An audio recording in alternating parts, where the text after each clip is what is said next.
Hey guys, I'm Dan. I'm Bob. I'm Mike. And this is the Board Game Rundown. Today we're looking at Arcs from Leader Games. Arcs is a 2 to 4 player sci-fi strategy game that is all the hotness right now. And we wanted to give you our thoughts on it. Thanks, Cole Ware, for designing it. Cole Ware. You design games, and good job. But before we give you our thoughts, hey, Mike, how do we basically play Arcs? Well, the turns are determined by trick taking. So everybody's going to get dealt 6 cards, and the player with initiative is going to play a lead card. All right, so I've played an administration card with a 2 that has 4 pips on it. I now immediately get to take 4 actions from the administration card. This gives me options like tax, repair, or influence, okay? We'll come back to how those actions work, but the next player then has options. They can surpass, meaning follow suit, and play a higher card, and they will also get to do all of the pips worth of actions on that card. So Dan would also get 2 actions of taxing, repairing, or influence. Then the next player has the same options. They can surpass with the same suit. These cards only go up to 2 to 7. So does Bob have the silver 7, or does he have to pivot or copy? Pivoting allows you to take a card of a different suit and take 1 action from that card, regardless of the pip numbers, okay? And they would take that 1 action. The other option is you can copy. You can take any card face down and just copy 1 action from the lead card. Whoever ends up playing the highest numbered card of that suit will then take initiative, and they will lead for the next trick. So how do the actions work, How do the actions work, How Mike? do the actions work? All right. So the administration card allows you to tax, repair, or influence. Influencing is taking your agents. Each pip allows you to put an agent on one of these guild cards. These guild cards all have super fun special abilities, but you have to use a different action to gain the card. Influencing them is just putting the agents out. Taxing allows you to gain resources from areas on the map. This has to be loyal cities, so cities look like this here, and I would gain the resource listed on each planet. Now, I can only tax each city once per turn, so I can't use that for fuel multiple times. I would have to have another loyal city over here to gain another fuel. The influencing that we talked about, repairing is how you're going to get your ships back to fresh, as they call it, after they've been damaged. When we get into battle, I'm not going to go into all of the details in battle because there's a lot of minutia. There's 3 different kinds of dice that you can roll with 6 different faces, but ships become damaged. You use a pip from your administration cards to flip your ships back up, because if they get hit twice, they're completely off the board and they're gone. That's just your administration cards. There's multiple types here. We've also got construction cards, which allow you to build or repair. Repair we talked about, but if your ships get damaged and get removed from the board, you're going to need to build to put ships back out. What's interesting is it doesn't cost you anything. You can just build a city or a skyport or a ship for no cost. You just get to do 2 pips worth of actions of that. But the skyports allow you to really fly around the board. This game has an interesting move mechanic, which would be a great time to talk about aggression cards. Aggression cards allow you to battle, move, or secure.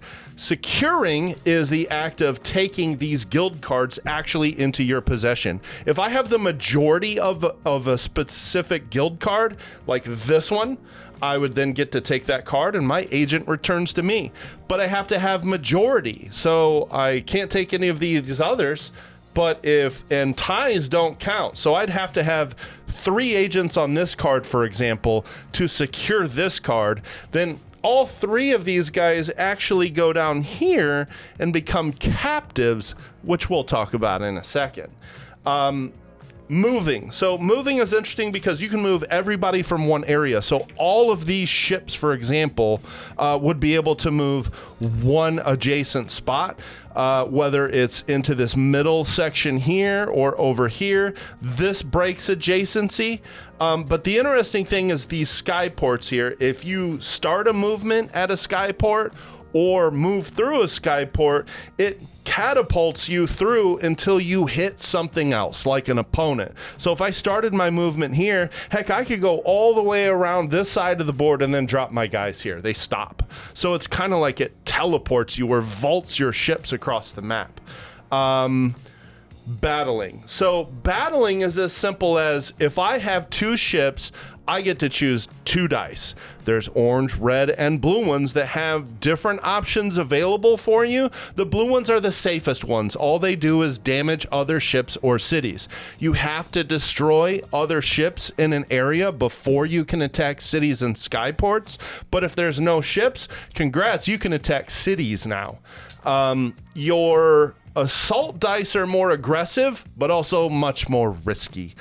They can have things like you get attacked back. So it's possible your own ships can get destroyed during your battle action.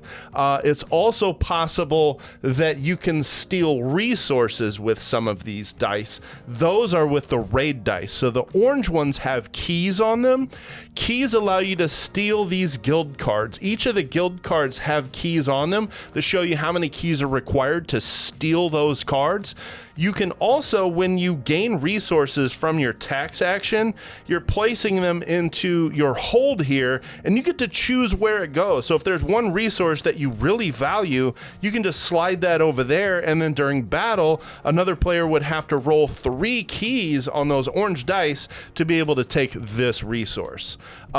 So battles are all based on just the attacker rolling dice. There is no defense. It's one roll, and that's it. So quite a bit of minutia, but the player aid really breaks it down very well. The last one is the mobilization card, and it has the same actions that we've already talked about. You can move or you can influence. So those are all of the actions. Where the game gets a little interesting is that after somebody takes the initiative by winning the trick or playing the highest card by following suit, they get the option to claim an ambition. This is the only way to score points in the game, okay? So there's no in-game scoring.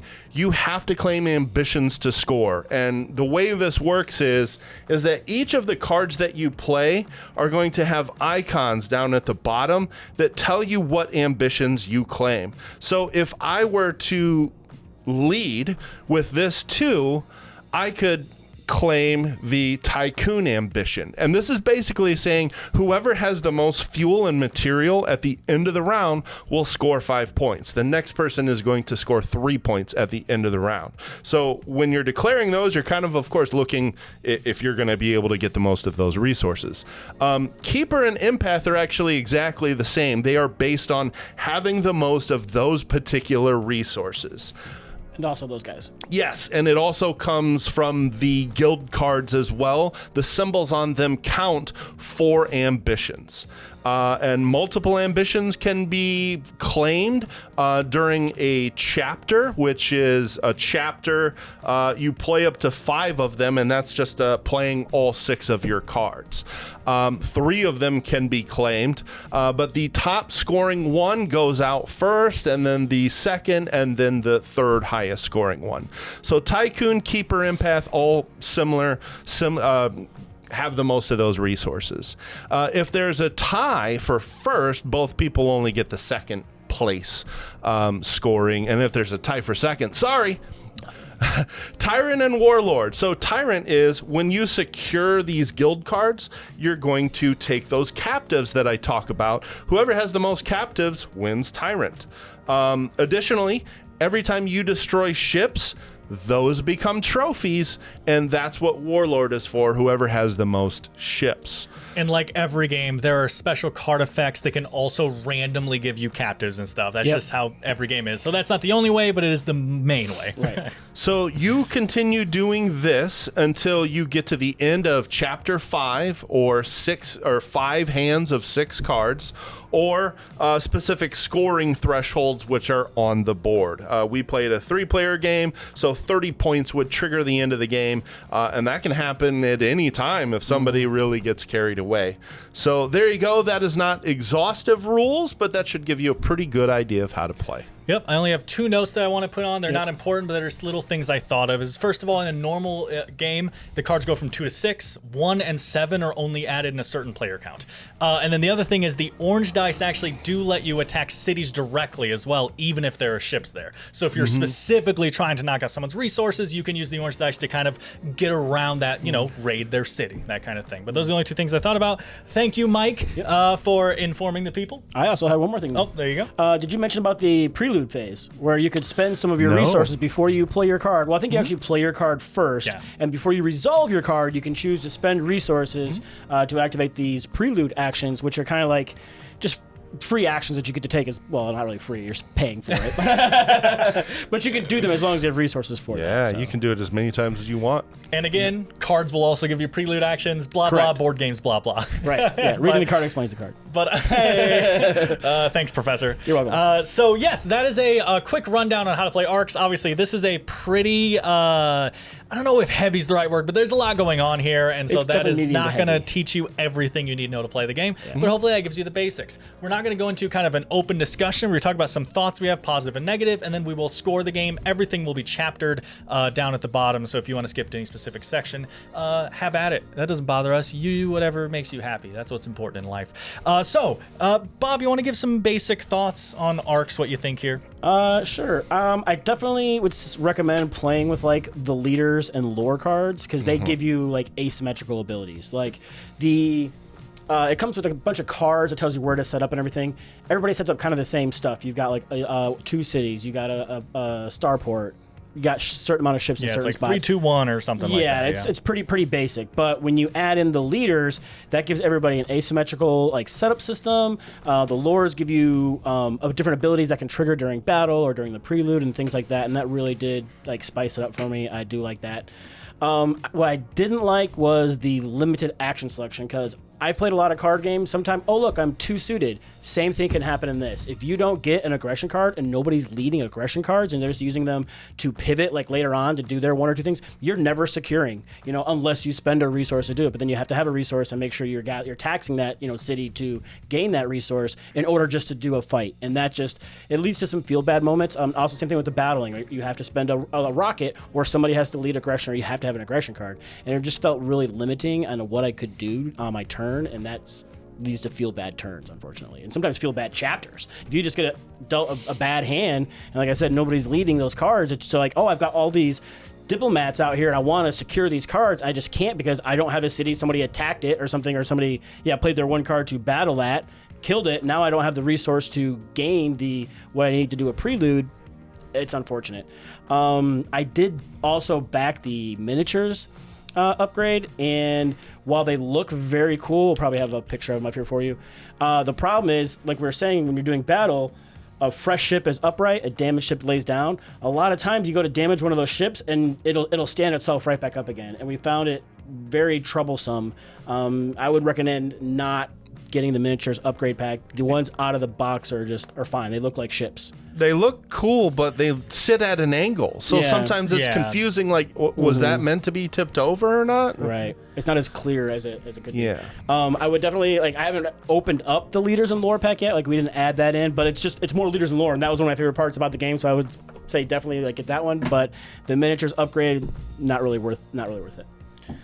Yeah, I'm agreeing with pretty much everything Bob said. I will say I'm going into this as someone who thought they were going to dislike the game. I really wanted to give this a shot. I think Leader Games makes awesome games. Even when I don't particularly love the game, I look at their games, I'm just in awe of the design choices that went into the game and the art choices that went into the game. Really like that. And so I went into this knowing this one probably isn't for me. I don't like trick-taking, and I don't like overly mean games. This game is sold as a trick-taking mean game. So I was like, okay, I'm probably not gonna like this one. And I went into it, and the first play was a bit of a miss for me, of it just kind of feeling anticlimactic. Like I was just like, did anything interesting happen that game? You feel super tight with the things you're doing, with the actions you're taking and everything. Trying to get all the guild cards that you want to kind of build a strategy just doesn't seem very easy. Like with the way they're coming out, you're kind of just, at the mercy of the cards that come out. And you're like, I guess that's my strategy this game, and that's fine. Again, that's a lot of people are going to find that good and interesting, and it definitely feels more like a tactical game than a strategic game, I guess is what I'm maybe trying to say, and that's not always for me personally. But the one thing I will say, huge positive, is the round scoring thing is one of the coolest ones clever. I've seen in a game. I love this. I love how it's up to the players. I love that you can see what other people are working for, and it might literally be like, okay, Mike has 5 ships. No one else has any ships. I'm just gonna try to destroy one ship really quick, and then if I can just score Warlord, I'll come in second place with one ship, just because I see that I'm rushing it before anyone else was. Even though that's not what I want to do this round, I can just try to grab a second place knowing Mike is obviously going to be trying to grab Warlord.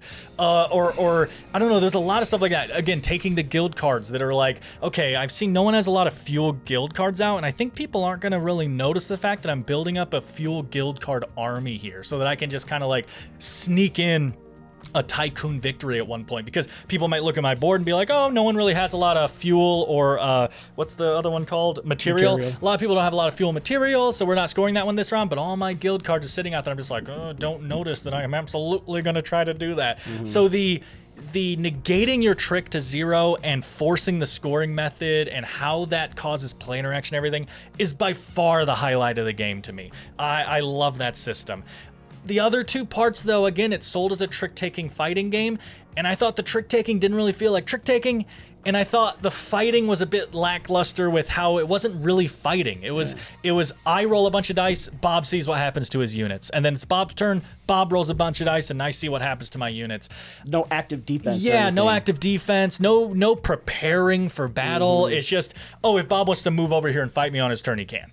And I just find that a bit lackluster for me personally. So I think the 2 selling points of the game are really meh to me. As a matter of fact, the first time we played, as is kind of expected, we played a couple things wrong. There was no real teach for it. I watched someone teach someone else the game for like 15 minutes, and then I did a quick teach for these guys. Stuff was missed. That just happened. So in our second play, we got a lot more of the rules down. We were like, okay, let's do this.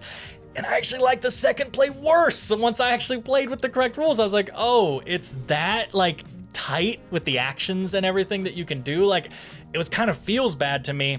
So I think this is a really cool game that I get why people like. It wasn't designed for me. I went out on a limb and I was like, maybe I'll like it. Leader makes good games. I unfortunately didn't like it, so that's where I land. And something else that Mike had touched on, the player aids, the books, really good. Awesome. Excellent. Yeah. Yes. They're done really Again, well. So. Leader games. They help tremendously. Yep. Cold World's a great designer. Root is a great game. And I know what they were going for with the design here, and they accomplished what they were going for. They did make a trick-taking game that limits your actions by not being able to follow suit. And it makes it very tight, and your options drastically change from hand to hand based on card draw or what other people are playing. And so your already limited options can become even more limited throughout each chapter. And there's some highlights of this game, like they're like the guild cards I really like. There's some fun synergies to be had in there. Like the cartel cards are pretty cool because you literally just take the entire supply of a resource, dump it on that card. You run that supply, so you're always going to be in the lead for Tycoon. Unless people buy you out. Yes, unless people start taxing and taking the resource off the card.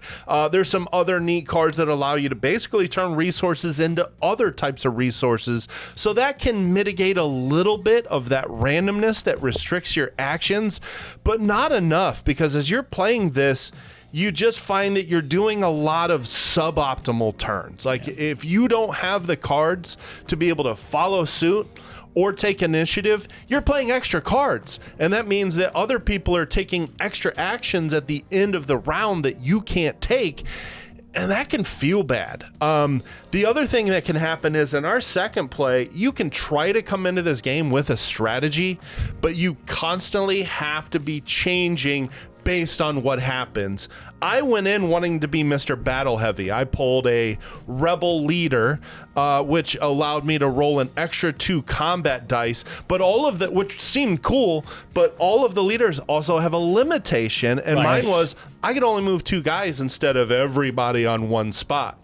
So I have to take an extra action to move more than 2 people. So I thought I'd be Battle Heavy, and then Spencer wiped me off the map because he was able to move massive fleets. Right. And there go my 2 guys. Four dice.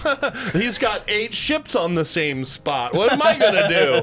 And if I want to get more, it's gonna take 2 or 3 to get 6 guys in the same spot. And so I got a lead early in the. I don't think anybody claimed an ambition in the second or in the first chapter. The second chapter, I did well. I got all my cities out, which allows you to score extra points from 1 ambitions. So I got the 5 plus the max 5 here. I'm sitting here at 10 while everybody else is at like 0, 2, or 3, and they're like, we got to go after Mike. Yeah. And they did, effectively. So Spencer wipes my fleet out. Meanwhile, Bob's like, you know what? I'm going to try to take Tyrant. And I had a card I really wanted, so I threw a whole bunch of, idiotically, a whole bunch of agents on one card. Bob takes like 5 of my agents, and then another card, I had an agent and I lost. I had no agents. So now the only thing I can do is try to rebuild my fleet, which has been destroyed, and I can't secure cards or influence. So there's 2 actions I couldn't even use because I had no agents at all. And so that can be frustrating. Like not just the card draw, but actions during the game can limit your options even more. And so that just keeps it can just keep punching you and hitting you with these feel bad moments. And I like mean games, but man, this one can really hit you with gut punches over and over. And that's not always fun. So while this is a great design, the enjoyment of the game for me is like, you know, like I want to like this way more than I do. And I think I will end up scoring this higher than you guys do. Because I want to play it more. I don't think it's a bad design. I want to try to learn more of the nuances and get better at this game. But sometimes the randomness can just really throw you off. And that doesn't bother me in games that are an hour or less. But this can, when you're learning this game will take 3+ hours with 4 players. It had a habit of overstaying its welcome, unfortunately. And when randomness drastically decides what you can and can't do in a game that's 3 hours long, man, that can be brutal. So, you know, it's mixed. It's really mixed feelings for me. Like, there's some really cool aspects of this game, but it can really punish you. So we're going to jump into our scores, and we'll also give final thoughts. We're not just going to say some numbers and then say bye. I'm sure we have a little bit more we can add. But let's go to our final scores. I will go first to see how you guys bounce off of that and play. I feel like I'm going to be the lowest here. Again, unfortunately, there's going to be a lot of people that hate us for this, and that's totally fine. Leader Games is a fantastic company. I played this because it was made by Leader Games. And I went into it knowing it was not for me. So unfortunately, I kind of went into this knowing I might tank the review. But I wanted to see if they could do it. I was like, come on, guys. If there's one company that's going to make me like trick-taking, Leader Games can do it, man. Vast is such a convoluted mess of a game, and it's one of my favorite games. Like, they do a great job with like just mixing mechanisms and saying like, here, see if you like this. And I'm usually like, yeah, I do.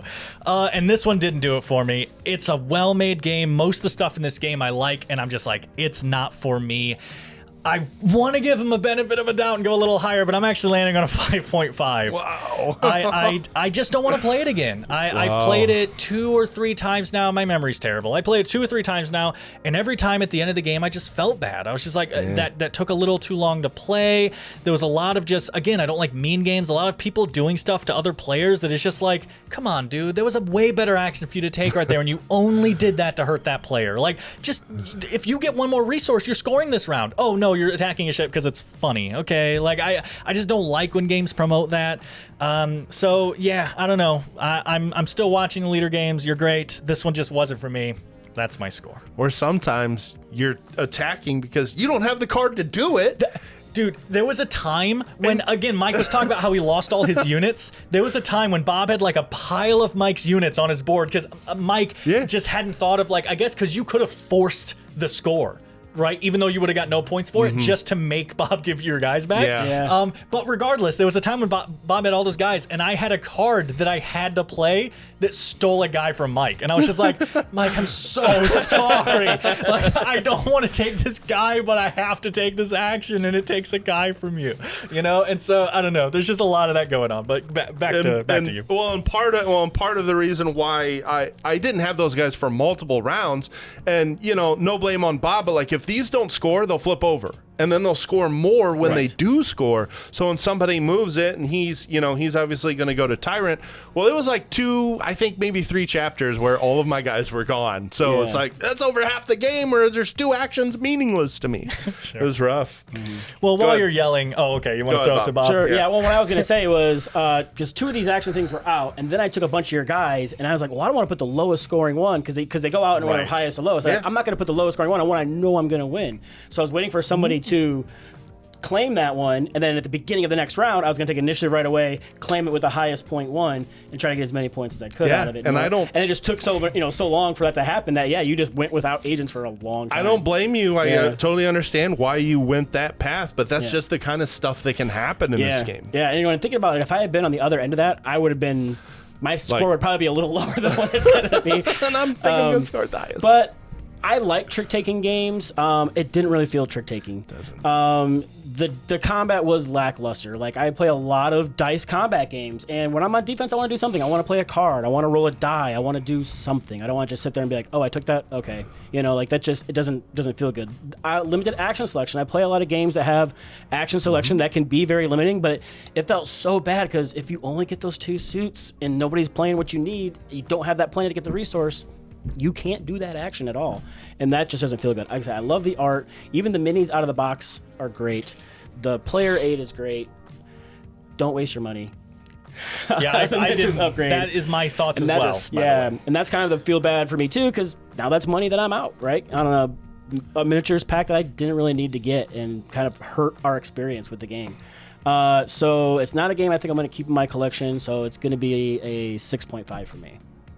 I would play it again, so that's why it's higher than Dan, because I would actually play it again. I think I'm done with it. Yeah. I want to play it more, so that's why I am going to score it higher than the rest of those guys. And I am a big Stefan Feld game, including some of his old games. And many of those games are very tactical. The actions that you get are limited throughout the game.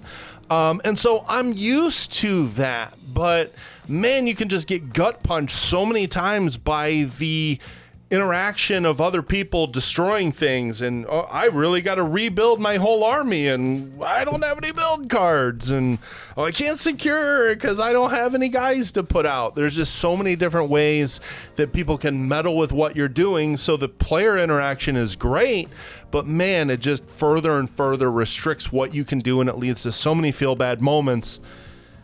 But I still want to play it again. I want to just see if I can get this puzzle down and make it work. I think I understand why a lot of people really enjoy this. They like that tactical puzzle. They like that punishing environment that this encourages.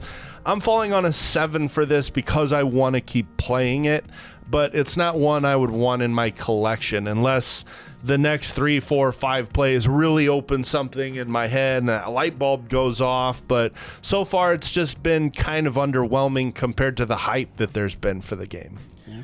So those are our scores. We're not going to average them all together so that there's one score that we say for Board Game Rundown. Bob? 6.3333. 3. Nice. So evidently, Arcs is a terrible game. It's not terrible. We are definitely in the minority from everything that I've seen. It just didn't land with our group. That's gonna happen. I hope you guys all enjoyed out there. I know Andrew picked it up and hasn't played it yet. But